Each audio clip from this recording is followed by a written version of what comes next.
নমস্কার, আমি শ্রী বাদশাহবাবু শাস্ত্রী। আজকের আলোচনা করব, যদিও সময়টা চলে গেছে, তাহলেও আপনাদের একটু জানার দরকার আছে যে আজকে তো মকর সংক্রান্তি। তো আপনাদের দেখাচ্ছি যে মকর সংক্রান্তির দিন কি করার দরকার, যেটা আমি আগের ভিডিওতে আপনাদের জানিয়েছিলাম যে তামার পাত্রেতে জল নেবেন পুষ্যা নক্ষত্রে, এবং সেই জলেতে আপনারা কালো তিল দেবেন, একটু গুড় দেবেন, আখের গুড় হোক, ভেলি গুড় হোক, যাই হোক না কেন আপনারা গুড় দেবেন। এবং ওখানে ওই পাত্রেতে আপনারা একটু দূর্বা দেবেন, তার সাথে লাল ফুল দেবেন আর দেবেন লাল চন্দন দিয়ে আপনারা অর্ঘ্য প্রদান করবেন সূর্যের উদ্দেশ্যে। এবং সূর্যের অর্ঘ্য প্রদানের যে মন্ত্র আছে সেটা দেবেন, সূর্যস্তব আছে সেটা আপনি করতে পারেন, এবং সূর্য প্রণাম আপনারা করবেন। সেটা আমি আপনাদের দেখাচ্ছি, তবে সেটা তো বাইরে গিয়ে করতে হবে। তো আমি সেটা আপনাদের এই বছর আমি করেছি, তো সেটা আমি আপনাদের দেখাচ্ছি। আর তারপর আমি আলোচনা করছি যে কিভাবে এই মকর সংক্রান্তিকে পালন করতে হয় এবং তার উদ্দেশ্যটা কি।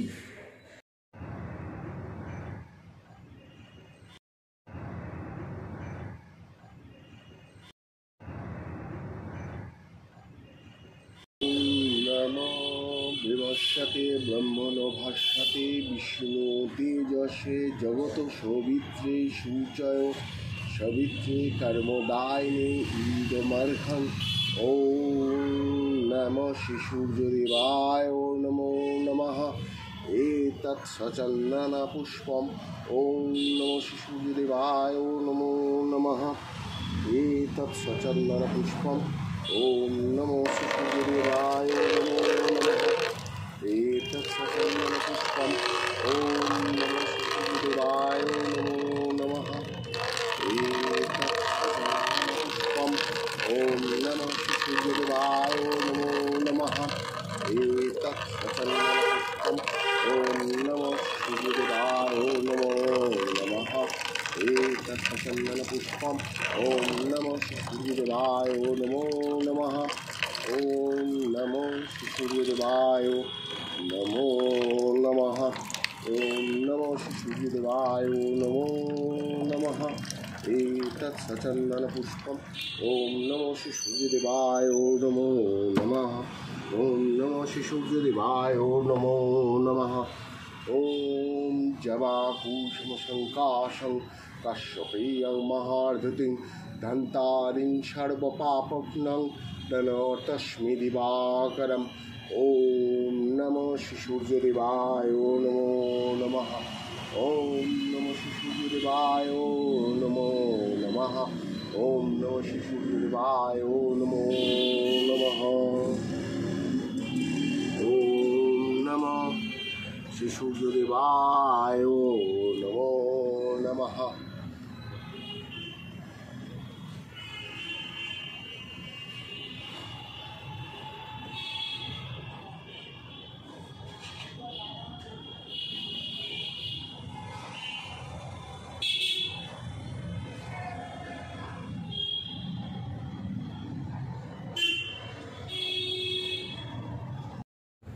শাস্ত্রমতে ধনু রাশি থেকে যখন সূর্যদেব মকর রাশিতে প্রবেশ করেন, তখন এই মকর সংক্রান্তি শুরু হয়। এটা বলা যায় যে পূর্ণতিথিতে সূর্যের উত্তরায়ণ শুরু হয় কিন্তু। আর এই হিন্দু শাস্ত্র মতে এই উত্তরায়ণে একটা অনেক বড়সড় গুরুত্বও রয়েছে। সূর্যের মকর রাশি থেকে মিথুন রাশি পর্যন্ত এই যে সময়কালটা আছে, এইটা হলো উত্তরায়ণ হিসাবেই ধরা হয় শাস্ত্র মতে। আর কর্কট রাশি থেকে ধনু রাশি পর্যন্ত এই সময়কে ধরা হয় দক্ষিণায়ন। তবে যাবতীয় শুভ কাজ এই উত্তরায়ণেই সময় করে নেওয়া বলা হয়। তো এই মকর রাশির বা মকর সংক্রান্তির মহত্ব ও তিথি সেই দিক থেকে একটা প্রাসঙ্গিক। তবে দেখা যাক যে এই বছরে মকর সংক্রান্তি কখন হয়েছিল বা কি সময় পড়েছিল, যেটা অবশ্য যারা জানেন তারা করেছেন, এবং যারা জানেন না তারা নেক্সট বছর আমাকে কমেন্টস করলে অবশ্যই আমি আপনাদের আলাদাভাবে জানিয়ে দেবো। এই বছর যারা গঙ্গাসাগরে গেছিলেন বা গঙ্গায় স্নান করেছেন তাদের সময়টা তারা নিশ্চয়ই দেখে নিয়েছেন। যদি না দেখেন তাহলেও তার মধ্যেও তারা স্নান কার্য সমাপন করেছেন। এই বছরে পড়েছিল 6:24 ভোরবেলায়, আর এটা ছাড়বে 5:28 আজকের বিকেলবেলা পর্যন্ত। যদি সময় থাকে আপনারা করে পূর্ণ স্নান করে নিতে পারেন। আর এই পূর্ণকলা এই মকর সংক্রান্তি পড়েছে 15ই জানুয়ারি রাত 2টোর সময়, এবং সেখানে হচ্ছে আপনার 2:54 পড়েছে, এবং মকর সংক্রান্তির যে পূর্ণকলা সেটা হলো 15 জানুয়ারি সকাল 6:24 থেকে শুরু হয়েছে এবং 8:15 পর্যন্ত শেষ হয়ে গেছে। তো সেই ক্ষেত্রে দেখা গেছে যে এই 6 মাস সেটা দেবতাদের দিন শুরু হয়, আর দক্ষিণায়নে দেবতাদের রাত শুরু হয়। ফলে যাবতীয় শুভ কাজ এই উত্তরায়ণের সময়ই করে নেওয়া জন্য বলা হয়। মহাভারতে উল্লেখ করে দেখা গেছে যে এখানে উত্তরায়ণে মৃত্যুর জন্য স্বেচ্ছায় মৃত্যুর বর লাভ করা ভীষ্ম কিন্তু অপেক্ষা করেছিলেন। এই কারণেই ভীষ্ম অপেক্ষা করতেন, কারণ উত্তরায়ণে আসবার পরই তিনি তার স্বেচ্ছায় মৃত্যু বরণ করবেন। শনিদেব হলেন সূর্যদেবের সতীন পুত্র, এবং শনি এবং সূর্যের একটা শত্রুতাও আছে, তবুও পিতা পুত্র। গত বছরে যখন শনিদেব ছিলেন মকর রাশিতে, তখন সূর্যদেব যখন মকর সংক্রান্তির দিন প্রবেশ করেন তখন একটা ভালো সময় এসেছিল, যেটা গত বছরই ছিল। এবছর তো কুম্ভ রাশিতে শনিদেব আছেন, তো তাতেও অসুবিধা নেই, কারণ মকর রাশি শনিদেবেরই ঘর। তো সেই হিসেবে বলা যায় যে শনিদেবের সাথে সূর্যদেবের এই যে পিতা পুত্রের মিলন, এইটা কিন্তু খুবই ভালো একটা যোগ আছে।